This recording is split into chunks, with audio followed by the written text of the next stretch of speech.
Hello दोस्तों, आज के इस वीडियो में हम आपके लिए लेकर आए हैं enzyme profile test. Enzyme profile test होता क्या है? जैसे कि हम किसी अगर लीवर का एंजाइम प्रोफाइल टेस्ट करना है, यानी लीवर फंक्शन टेस्ट करना है, तो हमको एंजाइम प्रोफाइल टेस्ट उसकी करानी है। क्योंकि लीवर जितने भी एंजाइम प्रोड्यूस करता है हमारे ब्लड में, उसकी अगर लेवल हाई है या लो है, तो यानी कोई ना कोई लीवर में एबनॉर्मलिटीज़ है, कोई प्रॉब्लम लीवर में है, तभी जाकर उसकी लेवल ब्लड में ज़्यादा है, एंजाइम की लेवल ब्लड में ज़्यादा है, यानी लीवर में कोई इन्फेक्शंस है। तो हम आज इस वीडियो में तीन चीज़ों के एंजाइम प्रोफाइल टेस्ट पढ़ेंगे। फर्स्ट हार्ट, दूसरा लीवर और तीसरा मसल्स। तो हम इसकी शुरुआत करते हैं हार्ट से। तो आप देख रहे हैं लर्न विद विवेकानंद। इस चैनल को सब्सक्राइब करना नहीं भूलिएगा और इस वीडियो को लाइक ज़रूर कीजिएगा। तो हम शुरुआत करते हैं हार्ट की। अगर हार्ट में कोई अगर सिंपल यानी कॉमन कोई डिजीज है, तो वो है मायोकार्डियल इन्फेक्शंस। मायोकार्डियल इन्फेक्शंस की हम एंजाइम प्रोफाइल टेस्ट पढ़ेंगे। मायोकार्डियल इन्फेक्शन सबसे पहले होता क्या है? मायोकार्डियल इन्फेक्शंस एक हार्ट अटैक इसको बोल सकते हैं। यानी अगर हार्ट की लेयर यानी उसकी मसल्स नेक्रोज्ड हो जाती है, मसल्स फेल कर जाती है, मसल्स को ऑक्सीजनेटेड ब्लड नहीं मिल पाती है, तो वो वहाँ पे मायोकार्डियल इन्फेक्शंस हो जाती है, जिसके कारण हार्ट अपनी प्रॉपरली वो पंप नहीं करती है ब्लड।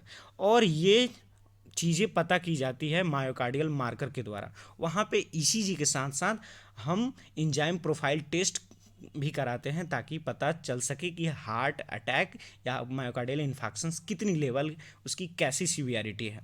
तो हम इसकी शुरुआत करते हैं मायोकार्डियल मार्कर से। मायोकार्डियल मार्कर का मतलब, मार्कर यानी इंडिकेट किसी चीज़ को करता है, यानी ट्रोपोनिन, मायोग्लोबिन, सीके और एलडीएच, इसको सबको पढ़ेंगे एक एक करके। ये चार जो है मायोकार्डियल मार्कर होते हैं। सबसे पहले जानते हैं कि ट्रोपोनिन क्या होती है। ट्रोपोनिन जो होती है, ट्रोपोनिन एक ऐसी प्रोटीन है जो मायोकार्डियल मसल्स में पाई जाती है।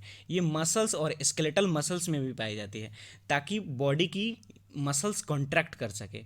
ये ट्रोपोनिन आई और टी ये मायोकार्डियल मसल्स में पाई जाती है, जिसके वजह से मायोकार्डियल मसल्स कॉन्ट्रैक्ट करती है, यानी उसके कॉन्ट्रैक्शंस और रिलैक्सेशंस में हेल्प करती है। ये तीन होते हैं। ट्रोपोनिन जो प्रोटीन होते हैं, ये तीन होते हैं। इसको एंजाइम भी कहते हैं।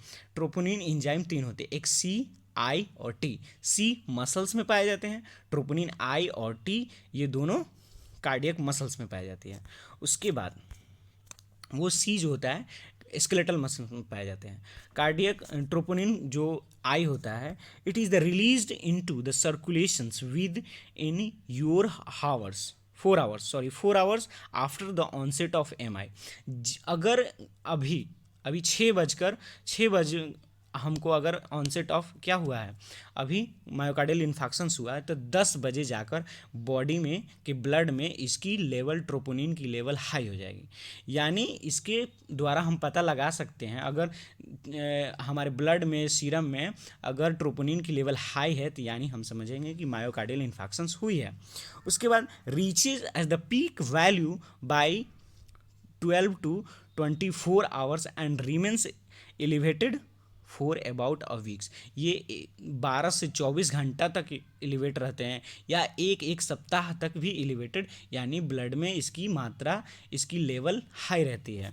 Myocardial after the myocardial infections के बाद। उसके बाद देख लेते हैं मायोग्लोबिन। पहले हमने पढ़ा ट्रोपोनिन, दूसरा हम पढ़ेंगे मायोग्लोबिन। मायोग्लोबिन क्या? एक बाइंडिंग प्रोटीन है जो हीमोग्लोबिन ऑक्सीजन के साथ बाइंड करता है। ये हीमोग्लोबिन, ब्लड में हीमोग्लोबिन होते हैं और वो ऑक्सीजन के साथ बाइंड करते हैं, और प्रत्येक जितने भी हमारे टिश्यूज़ होते हैं, हमारे सेल्स होते हैं, उनको ये क्या ऑक्सीजन प्रोवाइड कराते हैं। वही है, when you have heart attack, severe muscles damage, myoglobin release into your blood.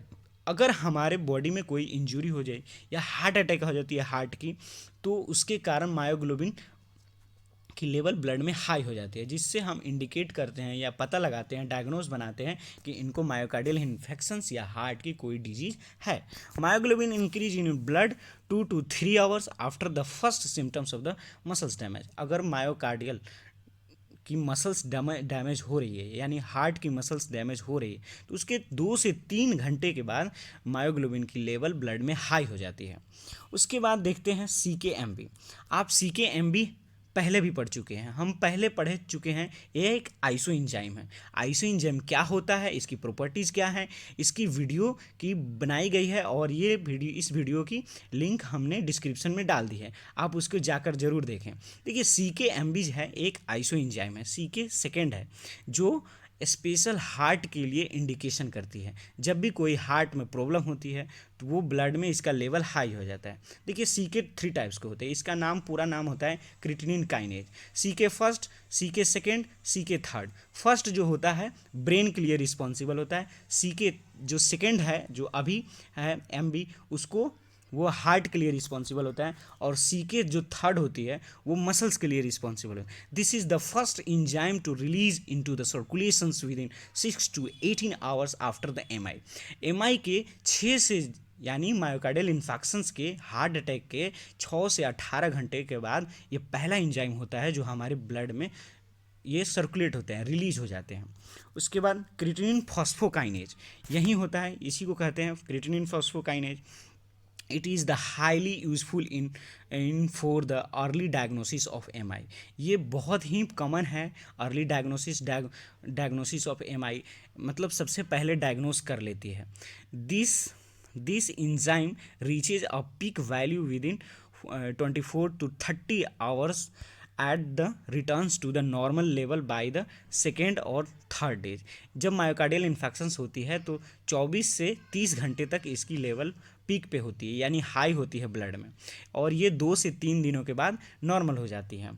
और अब हमने पढ़ लिया सारा क्या, हार्ट की इंजाइम प्रोफाइल टेस्ट। कौन कौन से पढ़े हम लोगों ने, ट्रोपोनिन, मायोग्लोबिन, CK-MB, LDH हम एक LDH भी होती है जिसको लैक्टेट डिहाइड्रोजिनेज इंजाइम कहा जाता है। लैक्टेट डिहाइड्रोजिनेज जो इंजाइम है ये भी ऐसे ही हैं जैसे ये सारे हैं। जैसे अगर कोई मायोकार्डियल इन्फेक्शंस होती है, यानी हार्ट की कोई इंजरी होती है या हार्ट में कोई भी प्रॉब्लम होती है, तो हार्ट की जो सेल्स होती हैं, जो टिश्यूज़ होती है, ये रिलीज करने लगती है LDH, और इसका लेवल भी, इसका LDH का लेवल भी ब्लड में हाई हो जाता है।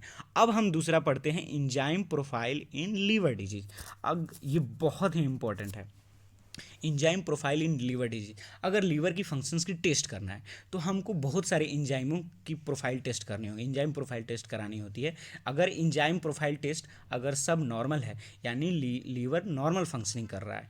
अगर इंजाइम प्रोफाइल टेस्ट में अगर इंजाइम की लेवल हाई हो गई हो या लो हो गई हो, तो यानी लीवर फंक्शंस प्रॉपर तरीके से नहीं कर रही है। तो हम एक एक करके सबके पढ़ेंगे। इसमें 5 इंजाइम होते हैं।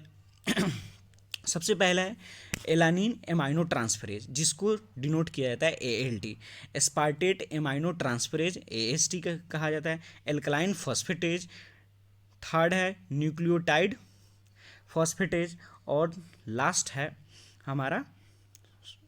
है गामा ग्लूटामाइल ट्रांसफरेज GGT, जिसको कहा जाता है। ये 5 होती हैं, ये 5 इंजाइम हैं जो रिस्पॉन्सिबल होते हैं लीवर डिजीज़ के लिए। अगर कोई भी लीवर में डिजीज़ है, कोई भी डिजीज़ कंडीशन है, कोई भी एबनॉर्मलिटीज़ है, जैसे अल्कोहलिक लीवर हो गया हो या नेक्रोज्ड हो गया हो लीवर, तो इसकी लेवल ब्लड में हाई हो जाती है या लो हो सकती है, मे बी चांसेस है।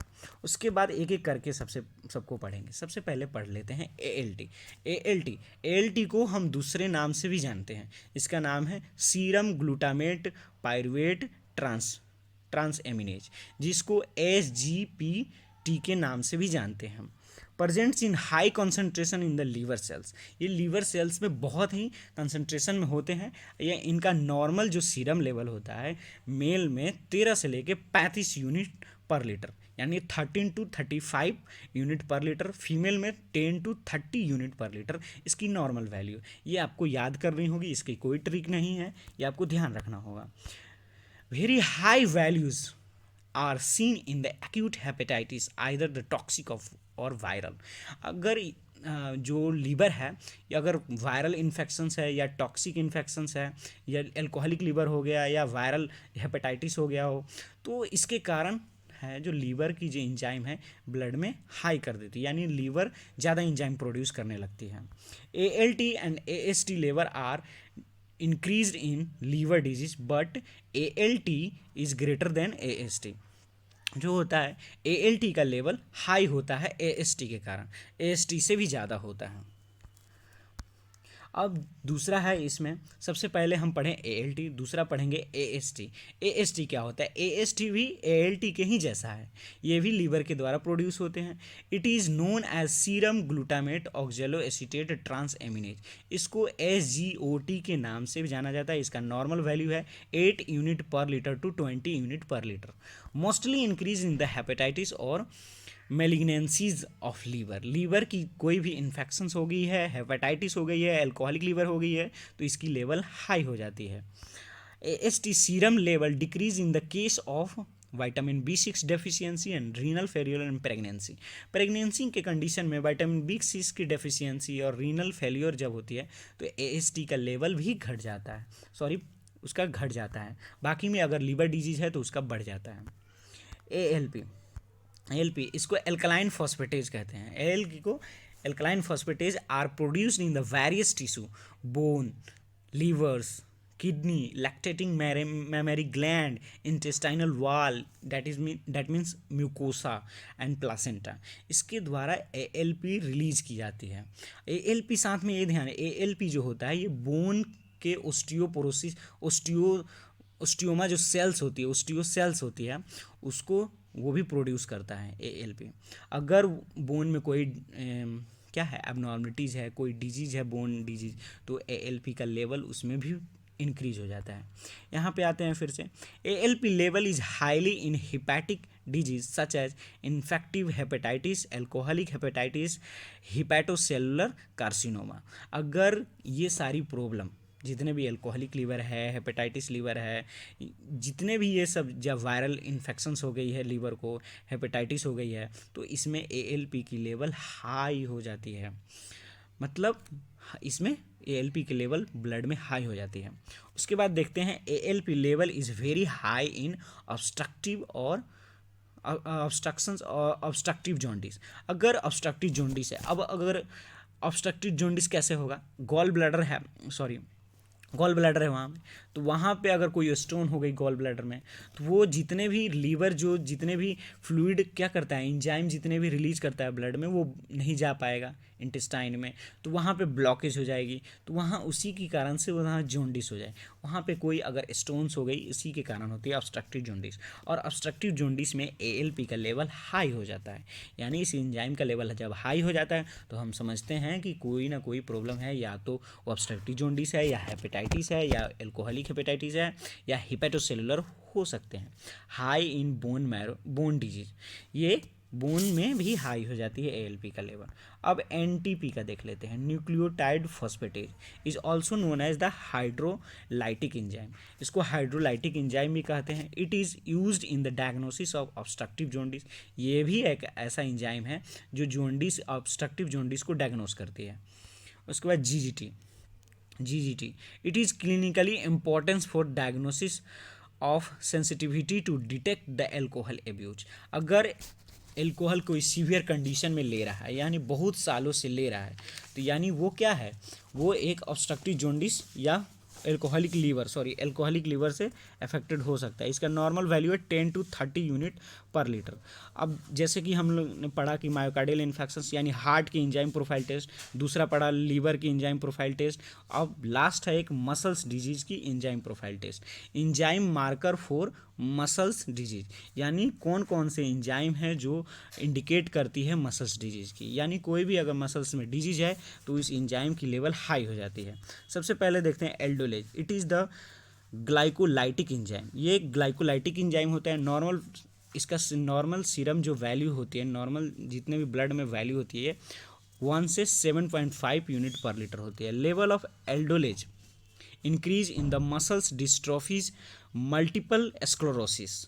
जो मल्टीपल जितने भी मसल्स डिस्ट्रॉफी यानी मसल्स डिस्ट्रॉय हो रहे हैं, मसल्स सेल्स डिस्ट्रॉय हो रहे हैं, तो उनमें इनका एल्डोलेज का लेवल हाई हो जाता है। उसके बाद देखते हैं CPK, creatinine phosphokinase. Creatinine phosphokinase और एल्डोलेज ये दोनों इंडिकेट करती है मसल्स डिजीज़ की। अगर मसल्स में कोई भी प्रॉब्लम हो गया हो, मसल्स डिस्ट्रोफी हो रही है, मल्टीपल स्क्लेरोसिस हो रही है, तो क्रिएटिनिन का लेवल, एल्डोलेज का लेवल ब्लड में हाई हो जाता है, जिससे हम इंडिकेट करते हैं, जिससे हम डायग्नोस बनाते हैं कि आपकी भाई कोई बोन की डिजीज़ है, सॉरी मसल्स की डिजीज़ है, मसल्स में कोई ना कोई प्रॉब्लम है। Level of CPK is increased in the muscles dystrophies, muscles में डिस्ट्रॉफीज हो जाती है, यानी मसल्स की सेल्स डिस्ट्रॉय होने लगती है, इसको ही मसल्स डिस्ट्रॉफी कहते हैं। और thank you for watching this video. अगर आपको, आई होप यह वीडियो आपको हेल्पफुल हो, तो इस वीडियो को लाइक, सब्सक्राइब और शेयर ज़रूर कीजिएगा, और चैनल को सब्सक्राइब करना नहीं भूलिएगा। मिलते हैं अगले वीडियो में।